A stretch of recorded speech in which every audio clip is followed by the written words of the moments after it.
What's going on, everyone? Welcome back to the Inner Sanctum YouTube channel. I'm your host, Anthony Alessiani, and today we will be talking about the most important free agent signings for each of your club as for 2022. We'll be talking about the specific players that you might want to get your signature done before the end of the season, before we get to the silly season in October for the trade period as that comes along. Plenty of key players on this list, so keep an eye out. Each club has a specific player that I think should be able to sign. So us at the Inner Sanctum have come up with a list, and let's see if you can agree. Comment below your club's most important free agent signing.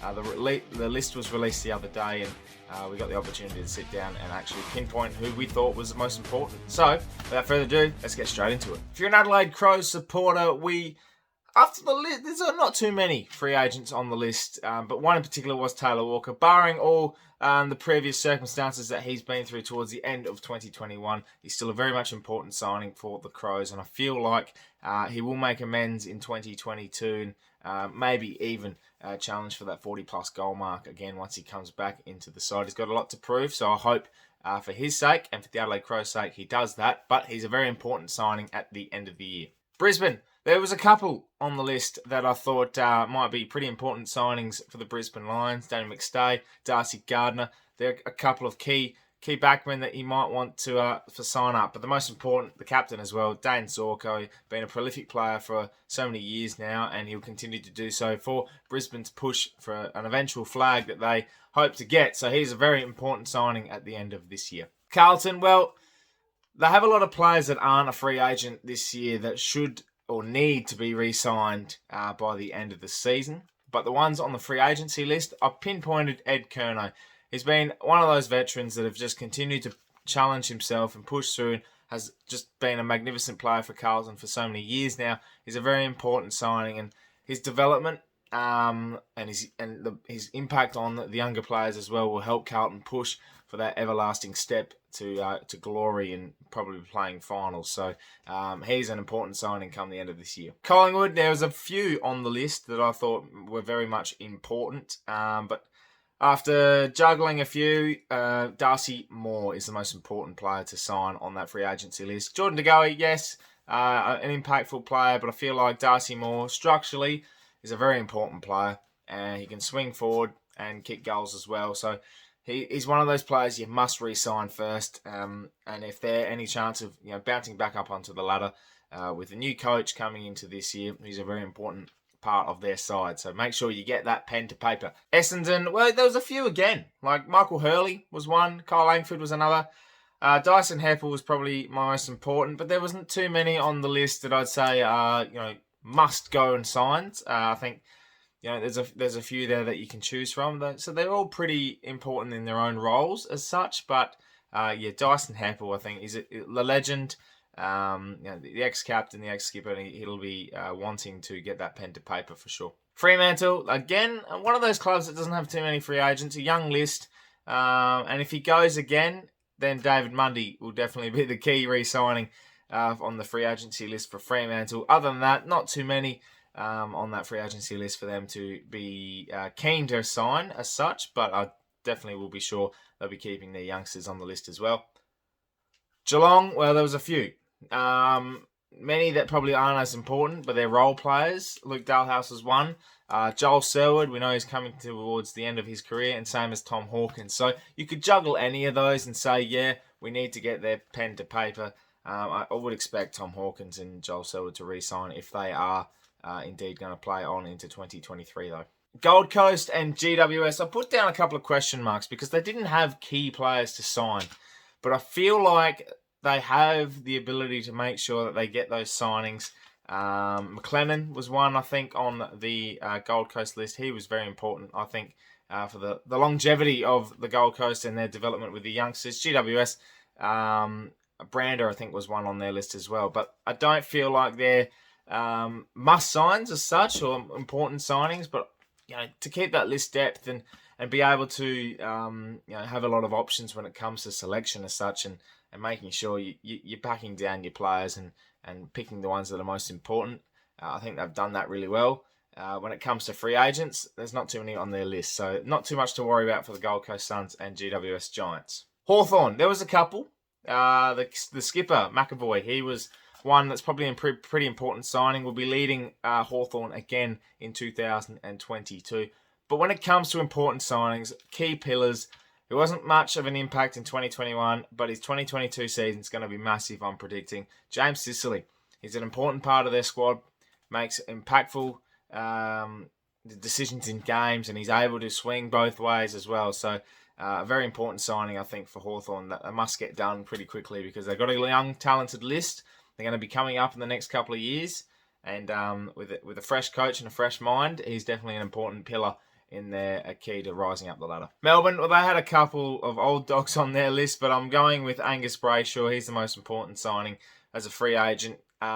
We saw his impact in the grand final against the Western Bulldogs. He was so crucial to their contested game. The man that wears the helmet is going to be absolutely important for their push for a back-to-back in 2022. One of the more underappreciated players, I think. He was definitely one of those players that was put on paper and everyone pointed out that he was a key. And when they were struggling a bit, Angus Brayshaw was the one standing up. But now he's got that support around him and other players are taking the spotlight. He can do his job and play his role. And that's why he's such an important signing because these role players are so crucial. And we saw that with Melbourne winning the flag in 2021. North Melbourne, you could argue a couple.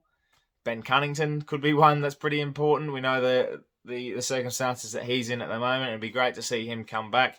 And I'm sure that he will get pen to paper. But Todd Goldstein was one for me as well. They don't really have a key ruckman in the waiting to change over with Todd Goldstein. So I think it's really important that they get his pen to paper come the end of the season. Not too long left for probably Toddy Goldstein, but he's one that's pretty important on their free agency list. Port Adelaide, my boys. There was a few on the list, not too many in the bottom half. There was about 7 or 8, and the Trent McKenzies of your type, their 1-year deals will probably come their way. Travis Boak and Robbie Gray, now their future will probably depend on performance this year. Robbie Gray especially. Will have a games clause, I'd expect, in his 1-year deal. He'll probably have a performance deal as well go in there. And Travis Boak, well, I think he's got free range on whatever he can do in terms of signing. But my most important free agent to sign on Port Adelaide's list is Carl Amon. We saw the stellar season he had, making the All-Australian squad of 40 in 2021. He's a crucial part of their push for a premiership. And on that wing, that deadly left foot kick, I'll be definitely putting that left foot on a piece of paper and signing him on for the next couple of years. Richmond, well, they have a couple of old dogs on there as well. Jack Riewoldt, Trent Cotchin. Important signings, no doubt. I think they can go again if they play pretty good footy and they'll be believing in themselves. They'll have one last push as such, like a last dance type Richmond to get back into the 8 and hopefully push for a top 4. But I think their importance lies in Jaden Short. And I think that he needs to be putting pen to paper. We saw he was a BNF winner in 2020. He's a crucial part of their back 6 and he runs with the footy. Great talent. And I'll have no doubt that he'll stay with Richmond, but he's a pretty important free agent signing.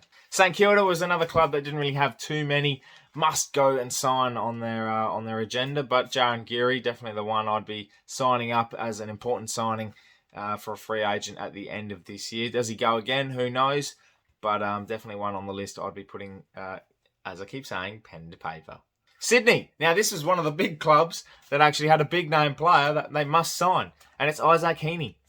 There is no doubt the future lies with Isaac Heaney at Sydney. There's some big name targets that'll definitely be going around in the trade mill throughout the season, and he's definitely going to be on that list for clubs to potentially seek out, sniff around, maybe get a few interests in there. But Sydney, if they want to push for a flag with all these great youngsters that are coming through, they've got a good balance in their side. When it comes to the end of the season and the deadly end, you want your key players playing well, and Isaac Heaney is one of the key players on their list that they must re-sign in 2022.